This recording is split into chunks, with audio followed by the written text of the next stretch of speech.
자, 그런데 앞에서 잠깐 그 바울 서신의 저작권에 대한 이야기를 하면서 어떤 일부 사람들은 이제 바울의 저작권을 부인하는 연구 결과를 냈다 이런 말씀을 드렸잖아요. 그러면 우리가 그냥 그런 어떤 위험한 내용들도 있고 또 부담스러운 내용들도 있는데 그냥 덮어놓고 그냥 성경을 읽으면 되지 않느냐라고 이야기할 수가 있어요. 그런데 사실은 뭐 저도 한편으로는 뭐 그런 것까지 다 알고 성경을 읽어야 되느냐, 또 실제로 보면은 뭐 성경 자체에 대한 도전들, 성경은 하나님 말씀이 아니다, 뭐 성경은 인간의 말이고 경험의 말이다, 영감된 것이 아니다라는 이런 영감론으로부터 시작해서 성경에 대한 도전들이 엄청 많거든요. 사실은 그런 것들을 공부하고 또 이렇게 알고 있다 보면은 뭐 내가 이런 것까지 알고 고통을 당해야 되나, 고통으로 다가와요. 왜냐면은 저 같은 경우도 개혁파에 속해 있고 또 이렇게 보수적인 입장에서 성경 말씀을 하나님의 영감된 말씀으로 믿고 있는데, 그런 이야기들을 자꾸 듣게 되고 그런 책들을 보게 되니까 이거 참 마음이 힘들고 어려울 경우가 있어요. 그러니까 우리가 사실은 이제 이런 내용을 처음 듣게 되면은 우리가 그런 것까지 괜히 알아서 그냥 믿으면 되는데 이런 것까지 알아서 괴로움을 더할 필요가 있나 생각이 되지만, 사실은 우리가 그런 어떠한 해석을 통해서 잘못된 결론에 이르게 된 분들도 있더라도 우리가 성경을 연구하고 또 성경을 우리가 이렇게 알아가면서 발견해 나는 그런 풍성함에 비춰 본다면 이러한 괴로움들에 대해서는 우리가 알고 넘어가고 또 정리해 놓고 하는 것이 훨씬 더 우리에게는 유익이 되고 이득이 되기 때문에 우리가 연구라는 것을 그런 어떤 일단의 괴로움과 이런 아픔 때문에 포기할 수는 없다고 말씀을 드리고 싶어요. 그러니까 저도 그런 아픔을 좀 부여잡고 지금도 지속적으로 연구해 가고 있는데, 사실은 그 발견하는 기쁨, 그 안에서 풍성하게 드러나는 이 기쁨이 그런 아쉬움과 안타까움, 아픔보다 더 큰 것 같습니다.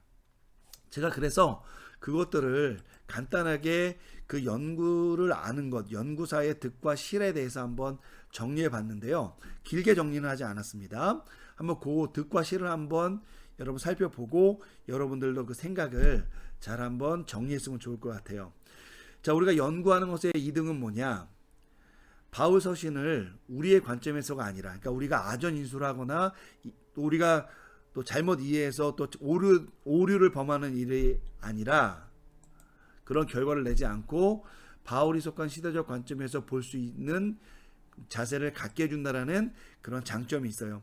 여러분, 성경 말씀을 읽고 우리가 오류를 범하거나 잘못된 길로 간다면 성경을 읽는 것이 오히려 우리에게 해가 되는 것이죠. 근데 여러분, 성경은 진리니까 그 자체가 문제가 있는 건 아니겠죠. 문제는 성경을 해석하고 또 성경을 이용해서 사람들을 속이려고 하는 사람들, 그런 이단적인 행위를 하는 사람들이 문제인 거예요. 근데 우리가 그것으로부터 자유롭고 조금 더 안전하려면 우리가 성경을, 그러니까 바울 서신을 잘 이해할 수 있고 바라볼 수 있는 그런 어떤 연구의 자세, 연구자의 자세를 갖추는 것이 굉장히 필요하다라고 하는 것입니다.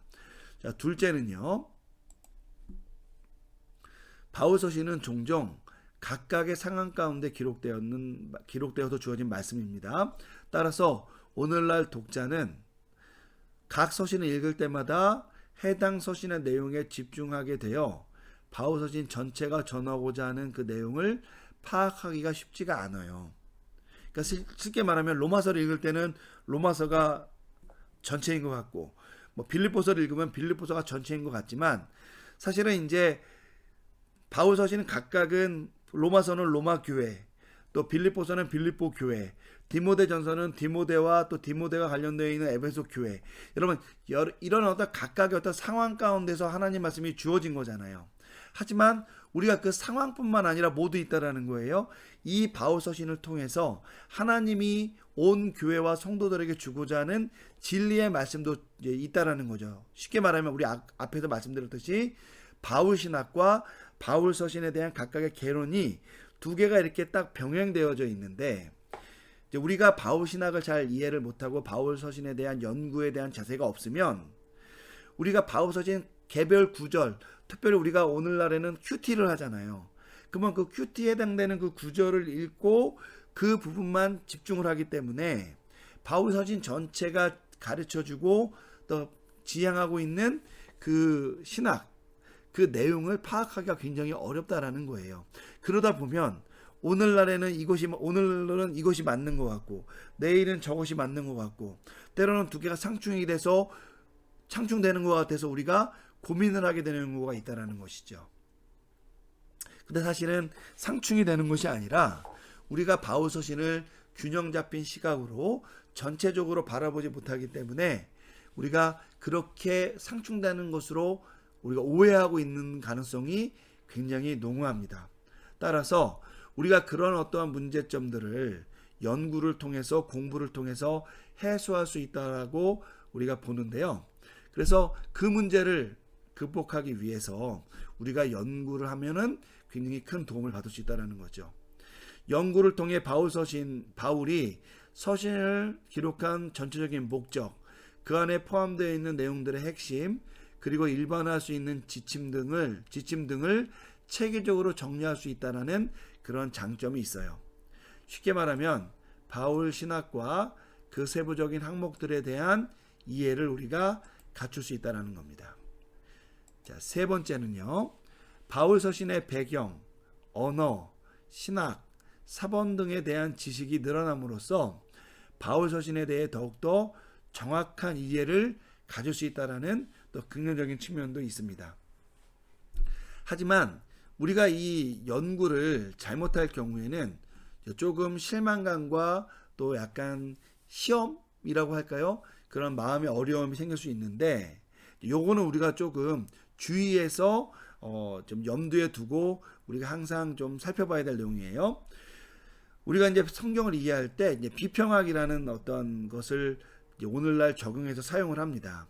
자, 우리 보수계열, 우리 개혁파에서는 비평학이라는 말을 잘 쓰려고 하진 않지만 어쨌든 오늘날 많은 사람들은 비평적 연구를 도입하는데 이 비평적 연구의 도입으로 인해서 가장 큰 도전이 생긴 부분은 바울 서신의 저작권과 바울 서신의 진위성에 대한 어떤 의심이 이제 제기가 됐고요. 또 그런 어떤 의심의 토양이 이제 형성이 되었다라는 거예요. 예를 들어서 이런 관점에서 볼 때 이제 학자들은 로마서, 고린도전서, 고린도후서, 갈라디아서, 데살로니가전서, 빌레몬서, 그리고 예를 들면 또 추가되면 빌립보서 있죠. 요 정도의 어떤 서신들만이 바울이 기록한 것이고 그것이 참된 서신이다라고 주장합니다. 여기 이제 빌립보서라는 것을 제가 뺐기 때문에 여기다 한번 좀 추가로 써보겠습니다. 자, 이런 서신 외에 예를 들면 에베소서라든지 골로새서 그리고 디모데 전후서 같은 경우에는 바울의 이름으로 이렇게 전달이 되고 있지만 실제로 바울이 기록한 것이 아니다. 바울의 이름을 빌어서 혹자가 쓴 것이다 이렇게 얘기한다는 거죠. 근데 그것이 어떻게 그런 주장을 하게 됐느냐? 거기에 바울의 이름이 있는데 왜 그런 주장을 하느냐? 이제 비평학을 하는 사람들이 예를 들면 대표적으로 각각의 서신에 기록되어져 있는 그 언어적 특징들을 분석해 본 거예요. 그러니까 분석해 보니까 로마서에 기록되어 있는 어떤 어휘의 어떤 특징들과 그런 어떤 사용되어 있는 어휘가 뭐 디모데 전서에 기록되어 있는 어휘의 특성들과 어법과 차이가 난다는 거예요. 그러니까 한 사람이 기록을 했는데 어떻게 로마서와 예를 들면은 그 빌립보서, 디모데 전서에 있는 이 어휘와 이 표현들이 이렇게 차이가 나느냐? 한 번도 사용되지 않았던, 예를 들면 로마서나 이런 데서는 한 번도 사용되지 않았던 표현이 어떻게 디모데 전서에서 사용될 수 있느냐? 그러니까 디모데 전서의 저자와 예를 들면 로마서의 저자가 다르다. 근데 로마서는 분명히 바울이 기록한 것 같으니까 디모데 전서는 바울이 기록했다고 볼 수 없다. 여러분 이런 논리를 만들어 냈다라는 거예요. 여러분 우리가 이런 식으로 접근을 하면은 바울 그 로마서의 저자와 디모데 전서의 저자가 차이가 날 수 있다라고 얘기할 수 있겠죠. 하지만 여러분 곰곰이 생각해 보면 특별히 로마서는 더더욱 좀 특별한 게 뭐냐면 바울이 직접 개척한 교회가 아니라 그가 방문하려는 교회에다가 보낸 편지죠. 그렇기 때문에 예를 들면 데살로니가 전서와도 다를 수밖에 없는 거고요. 빌립보서와도 다를 수밖에 없겠어요. 하지만 그 문제를 떠나서 로마서는 교회에 보낸 편지지만 예를 들면 우리 그 디모데 전서는 사도 바울이 비록 그 디모데가 담당하고 있는 교회 에베소 교회까지 포함해서 보냈지만 1차적으로는 누구에게 보낸 거예요? 디모데에게 그가 어떠한 목회자가 되고 어떻게 목회를 할 건지를 권면하기 위해서 보낸 것이 바로 디모데 전서예요.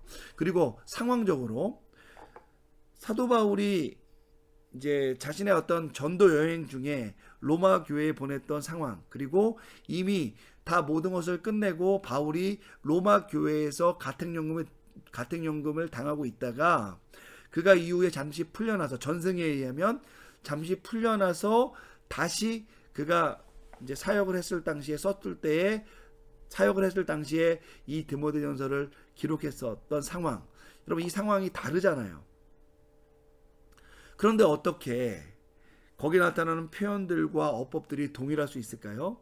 오히려 있잖아. 이것이 동일하다 그러면 누군가에서 이것이 임의로 또 의도적으로 이렇게 소위 말하면은 이렇게 조작되고 고안되었다고 말하는 게 맞죠. 만약에 제가 이제 이 비평학자들이 주장하는 것처럼 바울의 이름을 빌어서 이 디모데전서를 조정했던 사람이라고 생각한다면 저는 많은 사람들을 이렇게 조금 이렇게 설득하고 뭐 이렇게 하기 위해서 어휘나 이런 거를 조사해서 있잖아요. 바울 서신, 그러니까 이 사람들이 주장하는 진 바울 서신이라고 부르는 그 서신들 있잖아요.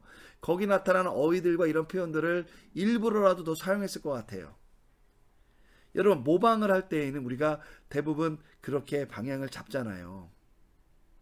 그런데 그런 것들을 전혀 고려하지 않았다라는 것은 우리가 예를 들면 문체가 다르니까 다르다라는 관점에서 볼 때에는 이 저자가 다르다라는 결론에 이를 수 있지만 바울의 입장에서는 그것을 특별히 따질 필요가 없다라는 관점에서 보기에는 또 바울이 자신의 상황과 정황에 충실한 가운데서 형편에 따라 자신의 언어를 선택했다는 관점에서 볼 때에는 오히려 이것이 더 바울 서신이라는 것에 대한 근거가 되기도 한다라는 거죠. 여러분 물론 좀 더 복잡한 내용이 그 안에 담겨져 있어요. 하지만 저는 조금 그냥 일반론적인 관점에서 이 부분을 한번 여러분에게 설명을 해드리는 겁니다. 그러니까 결과적으로 우리가 비평적 연구의 도입으로 인해서 이러한 도전을 받아서 사실은 좀 많은 어려움이 있지만 사실은 우리가 또 다시 학문을 통해서 이런 부분을 설명해낼 여지가 있다는 거예요. 어쨌든 약간 우리가 손해보는 기분은 좀 있지만 어쨌든 우리가 이런 비평학에 대해서 알고 우리가 책을 보고 성경을 이해하고 설명하는 것 그 자체는 굉장히 중요하다라고 언급을 하고요. 자, 두 번째 또 손해보는 부분이라고 할 수 있는 부분은 비평학자들은 바울 서신을 고대 작품 속에 속했다는 작품들에 속한 아류로 취급하고 연구하는 경향이 좀 있습니다. 여러분 아류라고 이야기한 것은 뭐냐면요. 이거는 이제 바울 서신이 뭔가 조금 열등하다 이런 의미가 아니라 이제 고대 작품이 있잖아요. 여러분 고대 작품이라고 한 것은 우리가 꼭 말하는 마태복음, 누가복음 이런 걸 얘기하는 게 아니라 예를 들면 뭐 그리스, 로마 저술가들, 또 예를 들면 유대 저술가들. 뭐 꼭 여러분 구약 성경을 얘기하는 게 아니라 뭐 구약 성경 외경이나 위경 같은 것들을 포함한 여러분 이런 저술가들의 어떤 작품들이 있을 거 아니에요. 그러니까 쉽게 말하면은 바울 서신은 그리스 로마 저술가들이 대문호가들이 썼던 그런 작품들, 또 유대 문헌 저술가들이 썼던 그런 작품들과 별로 차이가 없는 그런 책이라 이거예요. 그러니까 바울도 그냥 1세기에 살던 기독교, 유대교에서 기독교로 개종한 그런 어떤 한 저술가로서 그냥 책을, 자신의 책과 편지를 썼다 이거예요. 그렇지만 여러분 어쨌든 바울은 대문호는 아니었다라는 거죠. 1세기의 어떤 배경에 비춰볼 때 예를 들면은 뭐 세네카라든지 예를 들면 요세푸스로와 같이 커다란 작품, 이런 작품을 남겨놓지 않고 그냥 고작 편지 13통을 쓴 그런 이름도 없고 빛도 없는, 다만 기독교 내에서는 후대의 정경으로 받아들여졌기 때문에 지명도가 있지만 1세기의 다른 문헌들에서는 언급되지 않는 그냥 어떤 1세기의 그런 어떤 개종한 어떤 유대인 저술가, 기독교인 저술가, 이런 아류에 속한다라고 얘기했다는 거예요. 따라서 이런 어떤 입장을 가지고 신약 성경뿐만 아니라 바울 서신을 연구하기 때문에 비평학자들은 많은 경우에 이런 신약 바울 서신을 그냥 1세기의 어떤 기독교의 모습, 특별히 이제 바울이 정통파에 속했기 때문에 또 이단이나 여러 비정통파가 아니라 단지 정통파의 입장을 반영해주고 있는 어떤 문헌적 자료 정도로 이제 이해를 한다라는 거죠. 그러다 보니까 어떤 문제가 생기냐면은 바울 서신의 어떤 기록 목적이나 그 안에 담겨져 있는 내용을 단지 살펴보는 것은커녕 바울 서신이 갖고 있는 특별성, 예를 들면 이거죠. 우리가 이제 고백하는 바 바울 서신은 하나님께서 바울을 선택해서 하나님 말씀을 기록했다라는 그런 하나님 말씀을 기록하게 된 어떤 그런 특별성 있잖아요. 그런 특별성을 배제시키는 결과를 또 가져오게 됐다라는 거죠. 결과적으로 말하자면은 이분들은 이 비평학자들은 바울 서신이 1세기의 여타 문헌들과 차별이 없는 그냥 기독교 1세기 기독교의 어떤 문화나 어떤 종교적 상황이나 교회 형편을 드러내주는 그런 문헌에 불과한 것이다 라고 얘기했다라는 거죠. 여러분, 이러한 도전들에 대해서 우리가 아까도 말씀드렸듯이 조금 마음이 부담스럽고 괜히 이거 공부해가지고 손해봤다라는 생각이 들 수가 있어요.